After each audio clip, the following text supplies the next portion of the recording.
Fargo, the new virtual assistant from Wells Fargo, makes banking faster and easier. Like this. Fargo, what's my checking account routing number? And this. Fargo, turn off my debit card. And this. Fargo, what did I spend on groceries last month? And that's just the beginning. Do you, Fargo? You can. In the Wells Fargo mobile app. Learn more at wellsfargo.com/getfargo. Terms and conditions apply. Your mobile carrier's availability and message and data rates may apply. Wells Fargo Bank, N.A., member FDIC. It's National Wheaties Week.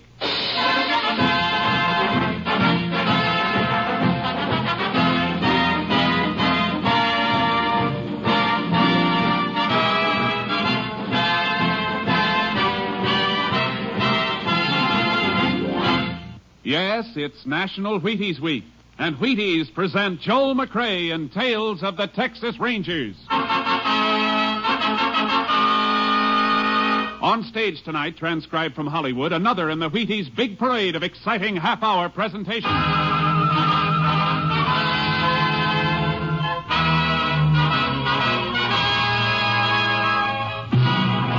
Tales of the Texas Rangers, starring Joel McCrea as Ranger Pearson. Texas, more than 260,000 square miles, and 50 men who make up the oldest and most famous law enforcement body in North America.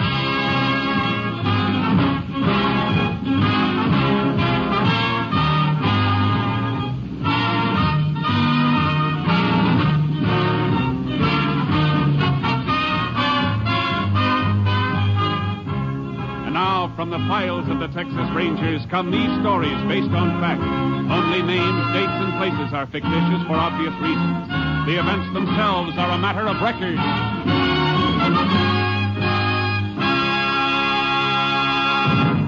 Case for tonight, Quicksilver.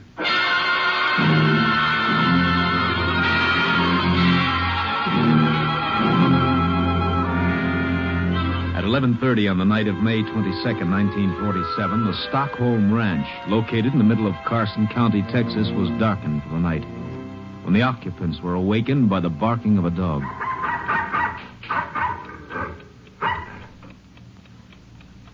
Jim, wake up. What's the matter, Flo? You hear Jeep bark? Well, kinda. I was half asleep. It's funny. He barked and then shut up real fast. He might have took off after something. It kept on barking then. It sounded like he was... Be quiet a second. See? Don't hear him anymore. Yeah. What are you going to do? Gonna take a look, see. It ain't like Jeep to bark at nothing, then shut up. Jim. What's the matter? Jim, somebody came in the house. Oh, you probably just heard the kid tossing in his sleep. No, I got a funny feeling. All right, I'll put on a light and have a look. I'm coming along. I want to go and see if anything...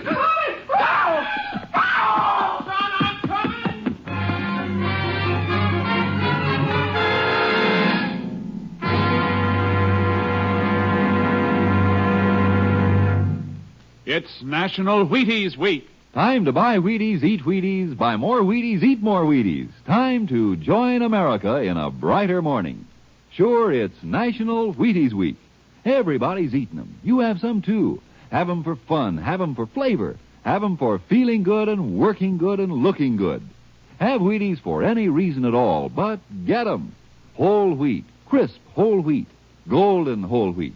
There's a whole kernel of wheat in every Wheaties flake. You try them. See how Wheaties at 7 can help at 11. It's National Wheaties Week.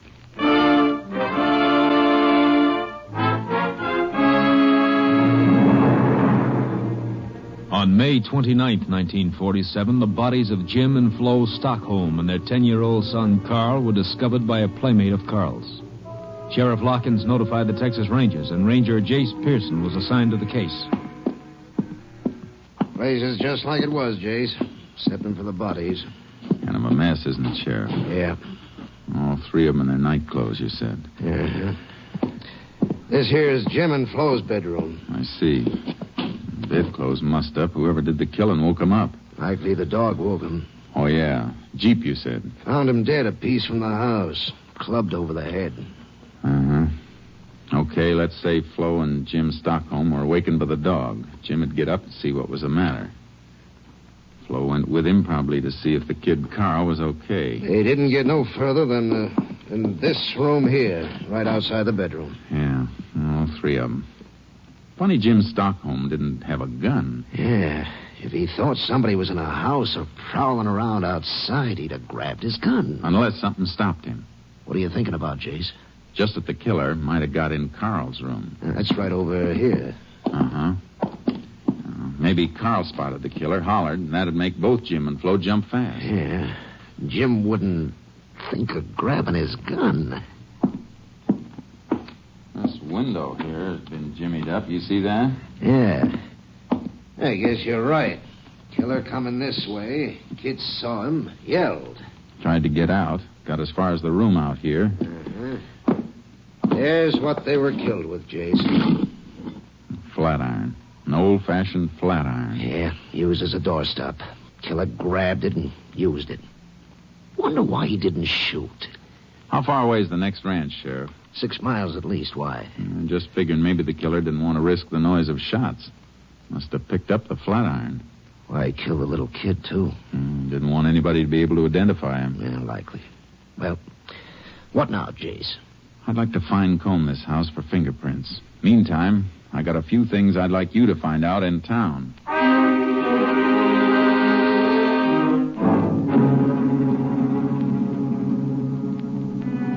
There were no fingerprints anywhere, except those we knew were of the murdered people. The motive for the crime was robbery. Jim Stockholm kept fairly large sums of money on hand to pay cash for whatever he bought. We didn't find a penny in the house. The whole thing looked hopeless. Like the sheriff said when he came back to the Stockholm ranch. Yeah, the coroner can't give us much, Jace. Ain't no way of telling how long they've been dead. If we could find out what day the murders were committed, we'd have something. Not much, but something. Yeah, but how? How are you going to find that out?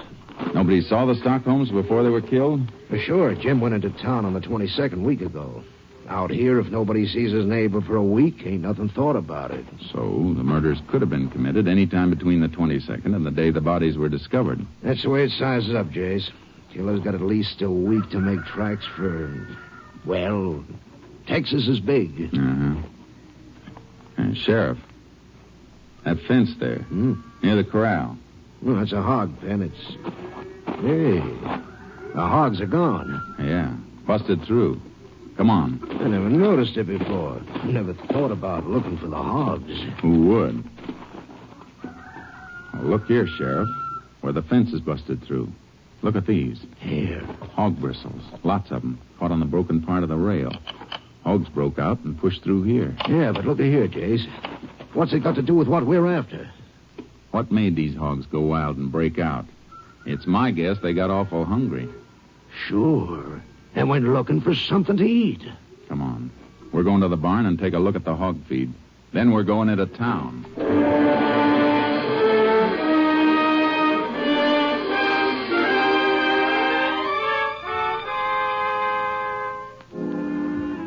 We found 3 sacks of hog feed in the barn. 2 of them were full, unopened. The third had just about enough mash taken out for 1 feeding. Sheriff Larkins and I went into town. Then the sheriff asked a few questions I wanted answered, and I checked at the feed store. Sure, Jim Stockholm bought all his feed in here, Ranger. You remember when he was in last, ma'am? Bet I do. It's the last time anybody saw him. The 22nd? That's it. What'd he buy? 3 sacks of hog mash. Yeah, got all the information you wanted, Jace. Thanks, Sheriff.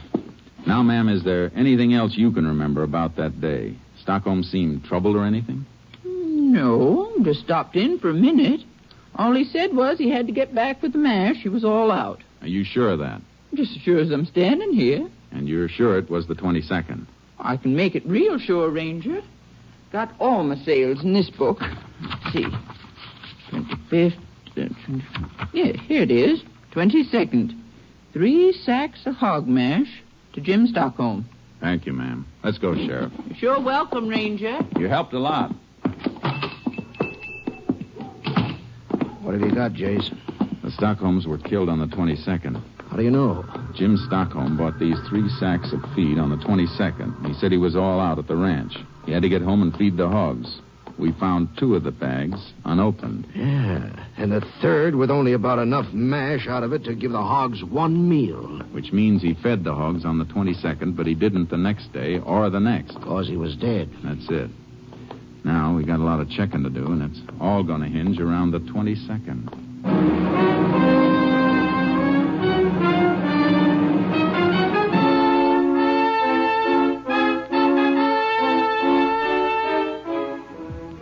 We questioned everybody, but it all added up to a big round 0.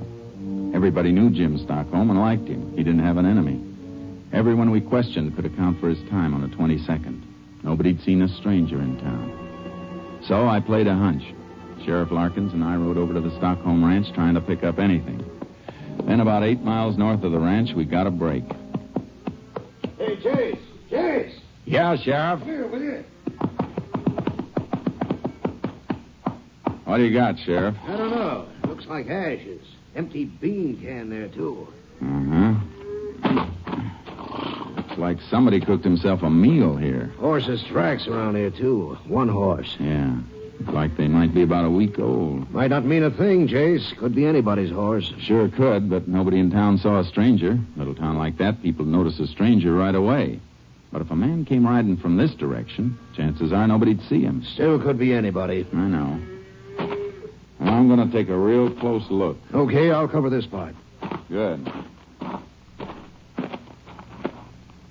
Sheriff, come here. Get something? I think so. Look. Tied his horse to this mesquite. See? The horse stood here, a piece of mesquite broken off. Oh, and here's something else. Take a look. Dirt. Just ordinary earth. Take a good look. Well, it's different from the earth around here. It sure is. Different color and different texture. Sheriff, I got a hunch this dirt scraped off a boot when he got back in the saddle. Scraped off by a stirrup. Yeah, here's a bigger hunk of it. Yeah, reddish color. You ever see dirt like this around here? No. That hunk's got a funny shape. Backed in against the instep of a boot, it'd take this shape. You had any rain around here lately? Dry as a bone. There's only one way earth packs up in an instep if it's wet. The man who left this couldn't have come far. Come on. Let's see if we can find a couple of his footprints.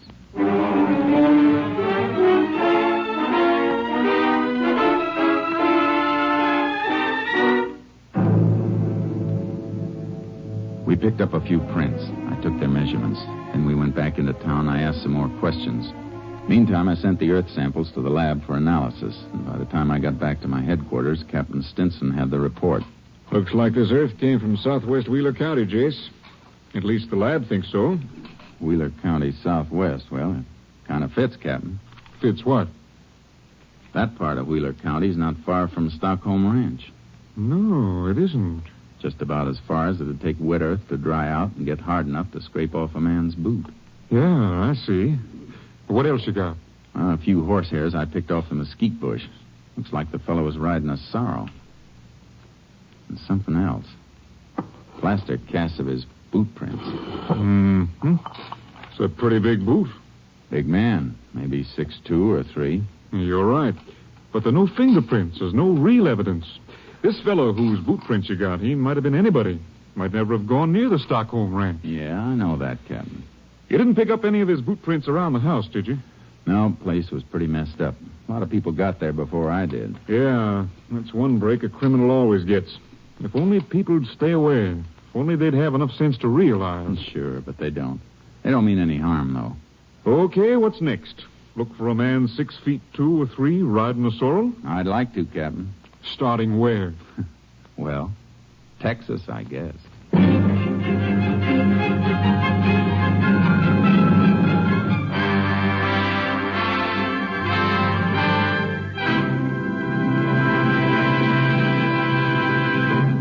It's National Wheaties Week. Yup. And in celebration of National Wheaties Week, when everybody eats Wheaties, even trombone players, here's that well-known radio musician, Abe Lincoln. Honest, his name really is Abe Lincoln. And here he is, stepping out from behind the scenes to say, Get your Wheaties. Oh, come on, Abe. You didn't come out from your trombone to say just that. No, but that's the idea. Folks, the Wheaties Big Parade has been bringing you some pretty solid entertainment this summer. I can say it because I've worked along with all the other fellows helping put this entertainment on the air. And now it's National Wheaties Week, and we hope that every one of you who's enjoyed these programs will go out and get your Wheaties. The backstage folks like me, the people whose voices you usually never hear, we'd sure like it if we thought you'd enjoy our programs enough to go out and get some Wheaties. If you like the Texas Rangers, buy a box of Wheaties on Monday, will you? Thanks, and good night, Abe. Remember, it's National Wheaties Week.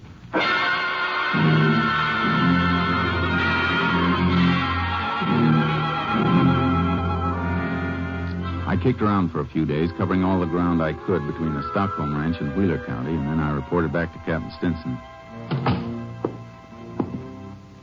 Kind of picked up something interesting, Captain. Like what, Jace? Weather reports. Here's a map of Wheeler County. The places I've marked in red had rain within the last 3 weeks. Oh? Well, what about it? Well, this place. Right here. The only spot of the marked places that'll show the same kind of earth we had analyzed. I checked. Mm-hmm. So it's narrowed down to that. But you can't arrest a man just because he happened to be in a place where it rained. I know I'm working on a shoestring, but there's no other lead, nothing. Might be I'll hit a stone wall or pick up some poke who just happened to pass through the spot where we found the prints of Earth. But it's a chance, Cap, the only one. Well, suppose you chase down that lead in Wheeler County and your man's gone. Oh, I don't expect to find him there. He left there and landed at Stockholm Ranch, maybe. And left no fingerprints. There's not a single piece of evidence. It's still the only lead. You want to stick to Wheeler County, huh? That's about it, Captain. Maybe pick up a description of a possible suspect. Well, where'll you start? Well, here's what I think. The man we're looking for is a drifter. Maybe a poke that picks up work here and there where he can get it. The fact that he ate a can of beans and cooked it himself means he didn't have a nickel to buy a decent meal, even though he was near a town.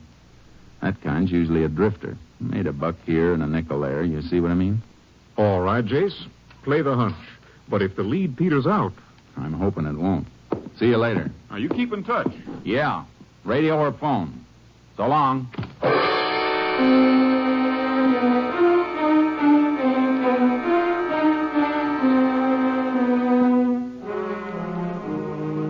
A little while later, I was in Wheeler County, Southwest. I checked one ranch after another, some big, some small. What I wanted to know was, had anyone seen a man about 6'2" or 3, a man who owned a sorrel and didn't have steady work? I once read where a man found a needle in a haystack. Did it on a bet. Well, my needle could be in any haystack. Then on the Claude Edwards Ranch near Ramsdell, I ran into something. Sure, I remember a poke about like that, Ranger. Big fella. Had himself a sorrel. Did he work for you, Mr. Edwards? Couple of days. Drifted in looking for something to do. I don't usually have work for more than my own hand, but this fella come in just about when I needed somebody else, and... What was his name? Orwell. Yeah, that was it, Orwell. Now, when was he here? Oh, let me see now.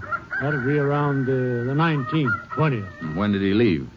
He do something, Ranger? I don't know, Mr. Edwards, but I'd sure like to hear everything you know about him. Well, he worked for a couple of days, then come in and asked him for his pay. That was maybe the 22nd. Are you sure? Pretty darn sure. It's awful important. All right, I'm sure. We had a spell of rain about then. I had him mend the roof. He didn't like it none. Did he say where he was going? Anything at all? Didn't say, and I didn't ask. Just handed him his pay. Saw him in town later, dropping it in a card game. Then he lit out. All right. Now I want the best description of him you can possibly give me. Everything you can remember. What he looked like, how he talked, acted. I'll try, Ranger. But how you going about finding him? By now, he might be clear into Mexico. Any place. I'm going to do my best, Mr. Edwards. And I'm not sure that's going to be enough.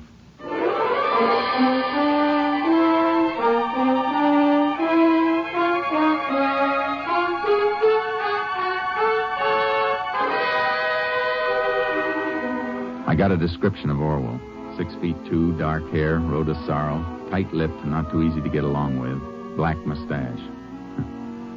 Funny how little that people notice things unless it's something they really want to see. What description we had was sent out. 50 false leads came through, 100. But every once in a while, one came through that matched something else. Captain Stinson and I talked it over. Well, maybe it is something, Jace. Look.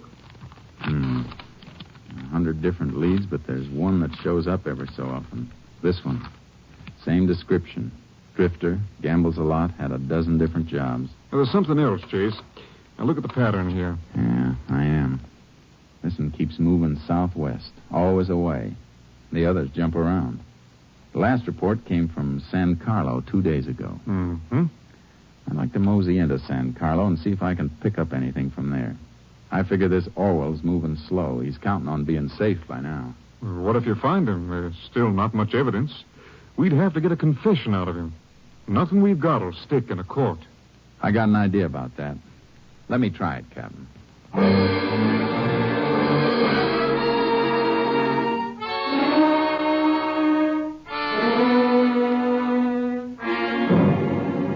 In San Carlo, I picked up a few more scraps about Orwell. From what I'd learned, I tried to think like the man I was trailing. Tried to figure out his next move. He gambled a lot, so every town I hit, I asked questions. Went to ranches and asked about poker games and crap games. Orwell was like Quicksilver. Yeah, he was here. Left. He was there. Left after picking up a few dollars. But the pattern stayed the same. Always moving southwest. Then on the McMillan Ranch near the New Mexico border. Orwell? You say Orwell, Ranger? That's the name. He's riding a sorrel horse. Well, I don't like to say for sure, but I took on a fella named of Orwell, and he did come in riding a sorrel. As soon as he hit the bunkhouse, he'd try to shake up a poker game. Where's he now? Well, I sent him out this morning to ride fence. Stock was getting through. How long ago did he leave? 3 or 4 hours. Maybe a little more. Tell me something else. Oh, sure. What? Did he have any money when he left this morning? Well, funny you ask about that, Ranger. Matter of fact, it touched me for a $5 against any pay he had coming. He ought to be coming back soon now. Almost time for chow. He touched you for $5. He won't be back for chow. I'm going after him.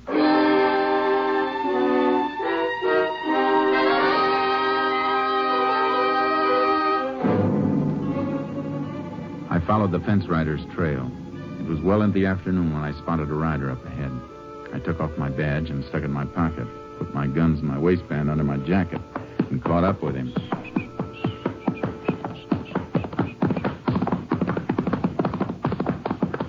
Whoa, boy, whoa. Howdy. Who are you? Name's Pearson. You're Orwell, huh? Yeah, why? Boss sent me out to look for you. Boss? Oh, whoa. Yeah, foreman back at Mellett's Ranch. What for? Well, we got to get back to the north fence. You wasn't working there when I left. Just got took on. I guess we better get back to the north fence. Boss says it's important. That's so. Say, come to think of it, you're not even on the ranch anymore. I hit the boundary fence a piece back. All right, I got news for you, mister.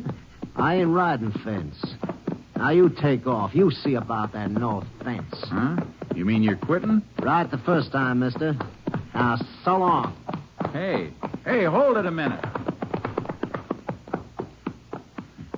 You're downright unsociable. Oh, boy, whoa. You're downright nosy. Me? I didn't mean to be. Say, you mind if I ride a piece with you? Yeah, I do. Well, I'd kind of like company. Thought you was just took on at the Mellett's place. Seems to me you're riding wrong, mister. No, I got no hankering for work either. Not with 500 in my jeans. 500? A poke like you with 500? Got lucky in a crap game night before last. And why'd you take the job? Oh, man can always use a couple more bucks. Well, I guess I'll be riding on. Hey, wait. Huh? Okay. I kind of like company myself. You want to ride a piece with me? It's okay.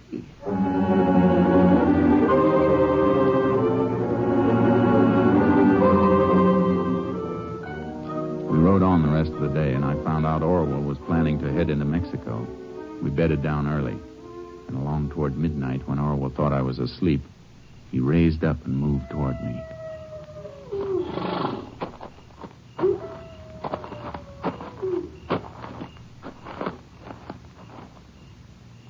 Hey, Pearson. Pearson, you sleeping?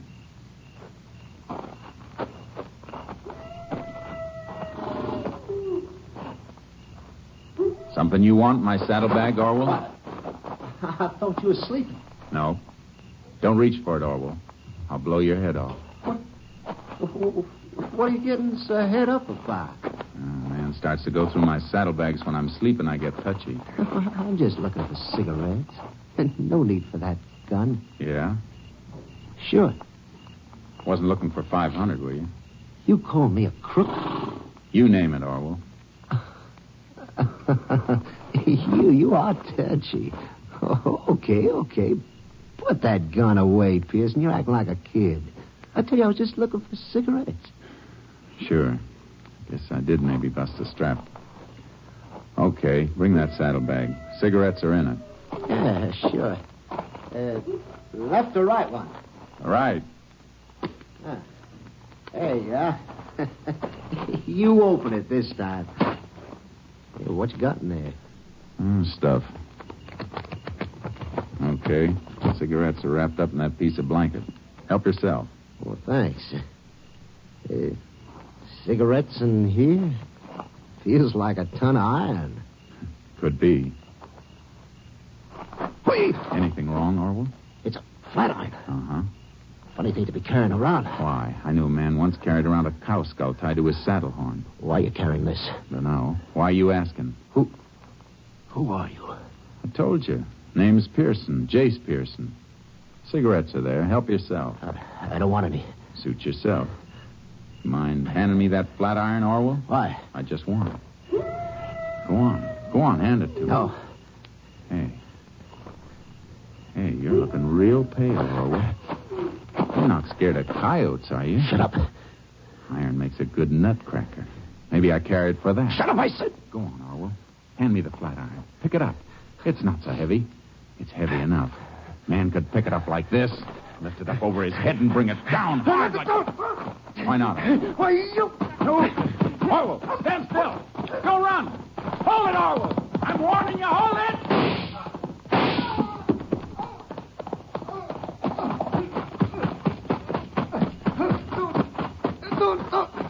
Don't shoot again. Unless I have to. Who are you? Pearson. Texas Rangers.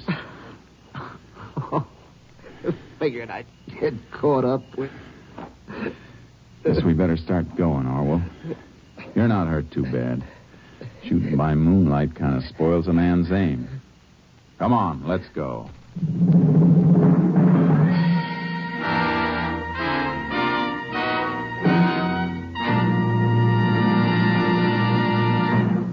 William Orwell confessed to the murders of Jim and Florence Stockholm and their son Carl. On July 15th, 1947, Orwell was convicted. His sentence, death in the electric chair.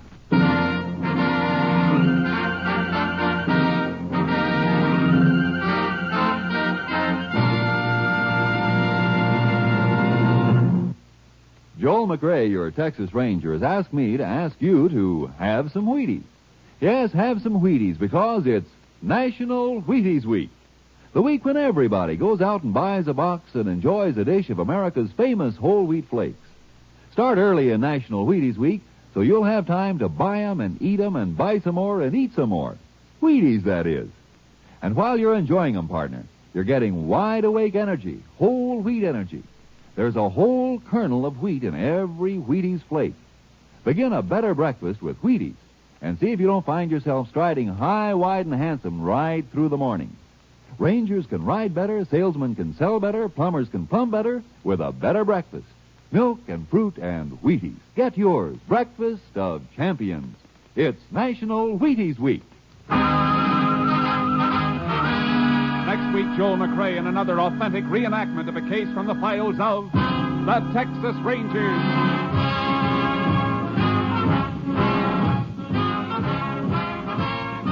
Joel McRae will soon be seen starring in the MGM production Stars in My Crown. Tonight's cast included Tony Barrett, D.J. Thompson, Byron Kane, Lou Krugman, and Russell Simpson. This story was transcribed and adapted by Russell Hughes, and the program was produced and directed by Stacy Keith. Hal Gibney speaking. And this is the Wheaties man, Frank Martin, inviting you to listen on Tuesday night to the Penny Singleton Show on the Wheaties Big Parade. See you then. Remember, it's National Wheaties Week. Come on, everybody, to the Wheaties party. Eat a lot of Wheaties like the champions do. Dance together, cheek to cheek. This is National Wheaties Week. Eat a lot of Wheaties like the champions do. Wheaties, a breakfast of champions. Tomorrow, Sigmund Romberg conducts the Summer Symphony on NBC.